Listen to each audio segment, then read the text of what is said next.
ये edu star Hindi पर आपका स्वागत है। आज हम लोग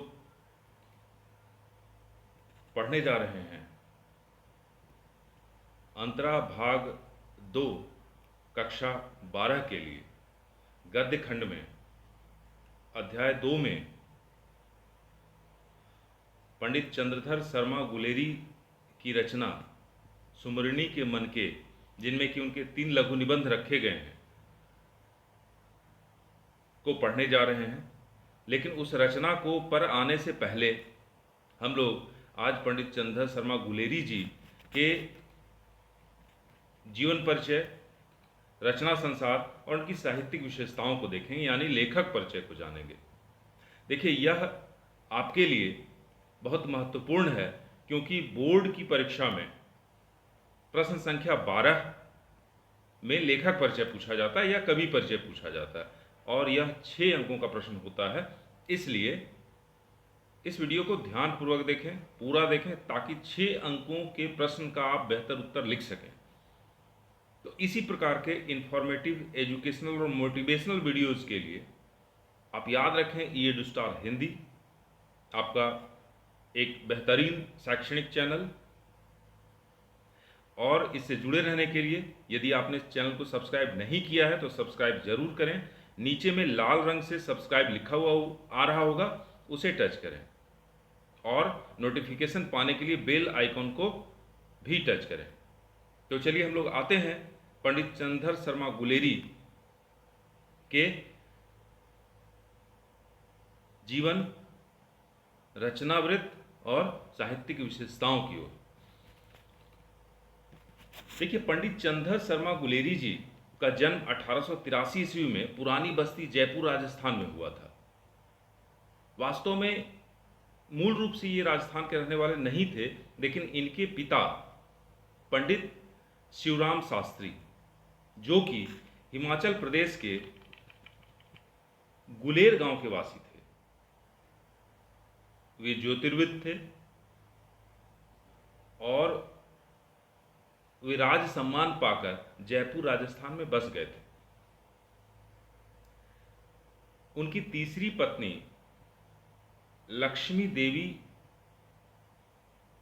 ने 1883 ईस्वी में पंडित चंद्रधर शर्मा गुलेरी जी को जन्म दिया और बालक को घर में ही संस्कृत भाषा, वेद, पुराण आदि के अध्ययन, पूजा पाठ, संध्या बंदन और धार्मिक कर्म कांडों का वातावरण मिला। लेकिन इसके बावजूद ऐसा नहीं था कि उन्होंने जो अंग्रेजी शिक्षा है वह प्राप्त नहीं की थी। उस समय अंग्रेजी शिक्षा, चूँकि अंग्रेजों का समय था, भारत पर अंग्रेजों का आधिपत्य था, तो उस समय अंग्रेजी शिक्षा प्रदान की जाती थी और इसमें भी मेधावी चंद्रधर ने बेहतर प्रदर्शन किया। प्रयाग विश्वविद्यालय से बीए प्रथम श्रेणी में प्रथम स्थान प्राप्त करते हुए और कलकत्ता विश्वविद्यालय से एमए प्रथम श्रेणी में द्वितीय स्थान प्राप्त करते हुए किया। इसके आगे भी वे पढ़ाई करना चाहते थे, लेकिन कुछ परिस्थितियां ऐसी थी कि उसे जारी न रख पाए। लेकिन उनका जो स्वाध्याय था और लेखन का जो कार्य था वह चलता ही रहा। आप समझ सकते हैं कि 20 वर्ष की उम्र के पहले ही उन्हें जयपुर की वेधशाला के जीर्णोद्धार और उससे संबंधित शोध कार्य के लिए गठित मंडल में चुन लिया गया था और कैप्टन गैरेट के साथ मिलकर उन्होंने the Jaipur observatory and it's builders शीर्षक अंग्रेजी ग्रंथ की रचना की। वास्तव में पंडित चंद्रधर शर्मा गुलेरी जी हिंदी के कथाकार, व्यंग्यकार, निबंधकार और संपादक थे।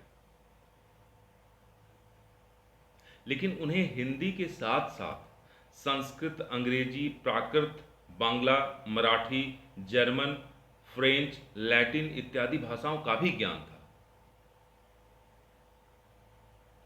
उनकी रुचि धर्म, ज्योतिष, इतिहास, पुरातत्व, दर्शन, भाषा विज्ञान, शिक्षा शास्त्र और साहित्य से लेकर संगीत, चित्रकला, लोक कला, विज्ञान और राजनीति तथा समसामयिक सामाजिक स्थिति तथा रीति नीति में थी। तो एक विस्तृत व्यापक विद्व व्यक्ति के रूप में हम चंद्रधर शर्मा गुलेरी जी को समझ सकते हैं।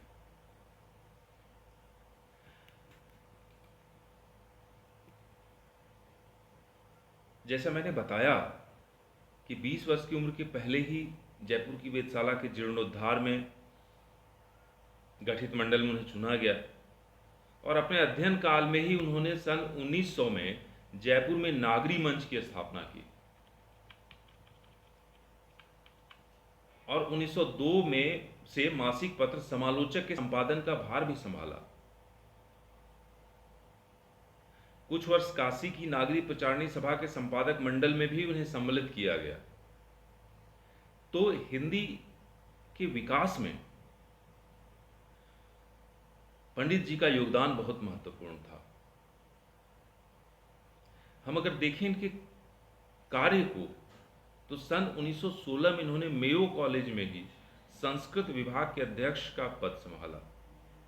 सन 1920 में पंडित मदन मोहन मालवीय के प्रबंध आग्रह के कारण उन्होंने बनारस जाकर काशी हिंदू विश्वविद्यालय के प्राच्य विद्या विभाग के प्राचार्य और फिर 1922 में प्राचीन इतिहास और धर्म से संबद्ध मनीन चंद्र नंदी पीठ के प्रोफेसर का कार्यभार भी ग्रहण किया।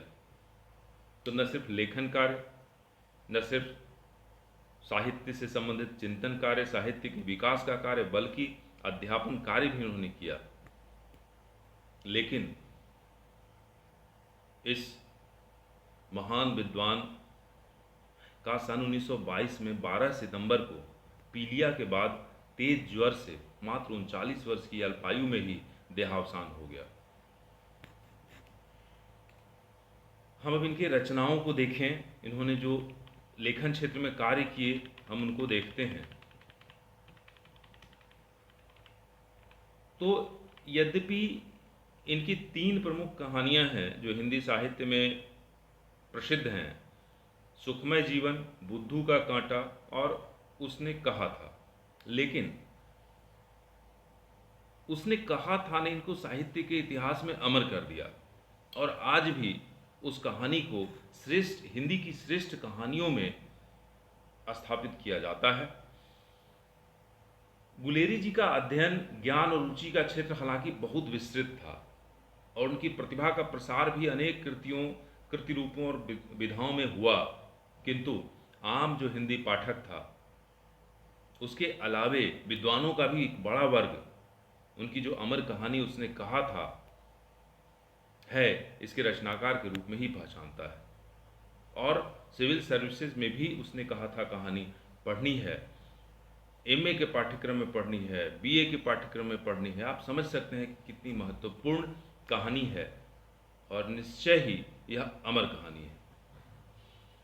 प्राचीन साहित्य, संस्कृति, हिंदी भाषा, समकालीन समाज, राजनीति आदि विषयों से जुड़ी इनकी विद्वता का जिक्र भी कभी कभी होता रहता है और साथ ही साथ इनके कुछ निबंध जैसे कछुआ धर्म, मारेसी मोहि कुठाओं जैसे 1-2 निबंधों और पुरानी हिंदी जैसी लेखमाला का उल्लेख मिलता है। समालोचक, मर्यादा, प्रतिभा और नागरी प्रचारणी पत्रिका के संपादन से ये जुड़े रहे और इसमें उन्होंने अपनी कई सारी रचनाएं की। चूँकि उन्होंने फुटकर रचनाएं ही ज़्यादा की हैं, कोई प्रबंध ग्रंथ नहीं लिखा, लेकिन उनकी विद्वता जो है वह व्यापक है, उनका अध्ययन जो है वह व्यापक है। चलिए गुलेरी जी के साहित्य की हम लोग विशेषताओं को देख लेते हैं। तो चंद्रधर शर्मा गुलेरी जी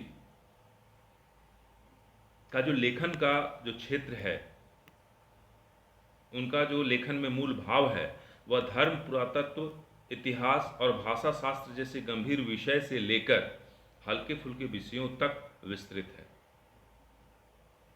गुलेरी जी के लेखन में मस्ती तथा विनोद भाव एक अंतर्धारा के रूप में लगातार प्रवाहित होती रहती है। गंभीर विषयों पर भी वे बड़ा ही विनोद भाव में, मस्ती में लिखते चले जाते हैं।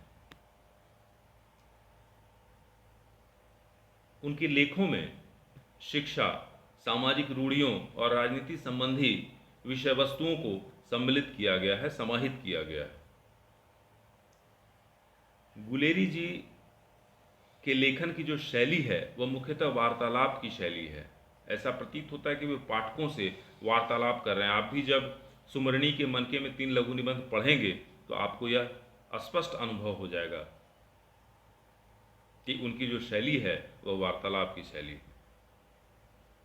उन्होंने अपनी रचनाओं में उद्धरण और उदाहरण का बहुतायत प्रयोग किया है और इससे एक प्रवाहमयता उनकी भाषा में आ जाती है। और उन्होंने विभिन्न भाषा के शब्दों का प्रयोग किया है, चाहे फारसी के शब्द हों, चाहे अंग्रेजी के शब्द हों, चाहे उर्दू के शब्द हों, संस्कृत के शब्द हों। प्रत्येक प्रकार, हर प्रकार के शब्दों का जो प्रयोग है वे आवश्यकता अनुसार अपनी रचनाओं में करते चले जाते हैं। गुलेरी जी की भाषा जो है वो आत्मीय है और सजीव है। उनकी भाषा सजीव भाषा लगती है। प्रतीत होता है कि वह भाषा एकदम जीवंत भाषा है। सरल भाषा होते हुए भी उनकी भाषा सरल है, लेकिन इस सरलता का मतलब यह नहीं है कि गंभीर जो विषय वस्तु हैं वह उनकी रचनाओं में नहीं है। सरल भाषा होते हुए भी गंभीर ढंग से विषय प्रवर्तन करने वाली भाषा है। उन्होंने गंभीर विषयों पर भी या किसी विषय को गंभीर रूप में सामने रखने का प्रयास किया है, सामने रखने में सफलता पाई है। तो इस प्रकार अगर हम देखें तो हम पाते हैं कि 39 वर्ष के संक्षिप्त जीवन काल में ही हिंदी साहित्य के विकास में पंडित चंद्र शर्मा गुलेरी जी का महत्वपूर्ण योगदान है, उनकी महत्वपूर्ण भूमिका है। वे शास्त्रज्ञ थे, पांडित्य से परिपूर्ण थे, लेकिन उनकी जो रचनाएं हैं वह आम जन से जुड़ी हुई हैं और आम पाठकों के लिए भी सहज ही बोधगम्य है। तो उम्मीद है कि आज की कक्षा आपको पसंद आई होगी। इन सारी बातों को आत्मसात करें ताकि आप बेहतर तरीके से परीक्षा में प्रश्नों का उत्तर लिख सकें। तो चलिए मिलते हैं अगली कक्षा में। मेरे चैनल से जुड़े रहें। वीडियो पसंद आया हो तो लाइक करें और चैनल को सब्सक्राइब अवश्य करें। जय हिंद।